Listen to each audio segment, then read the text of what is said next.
dito. Ako na lang. Tulong na lang anak. Ari naman tanan. Pila na ba sa kong pamilya nakaari? Sa sibling gid sa siguro si Ampuan na yung papa. Kuan man mi ka buok. 8. Usa yung Papa papa. na pa dito bilin. Ito may kabuk babae. Nakala ko sa niya, pagmang. Ha? Igano. Ate kan ba babae? Kanang babae. Igano. Kanang lay. Napili ko lang papa ko na payo. So ako mo itina manghura din sunod miltre. Iyo, come here. Dayon si Lira mama ni Ay.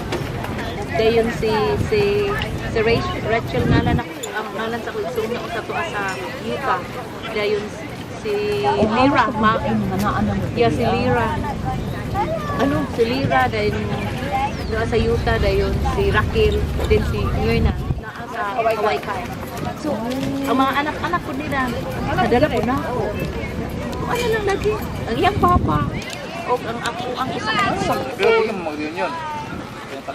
Then, tulo ka buok babae. Then, usa ka buok lalaki nga anak sa insig. Maura po na ning kamo to sa Abu Dhabi. Ya nurse na siya. Insig nga. So, isa na lang dito pamilyahan. Sana lang yung kapamilya.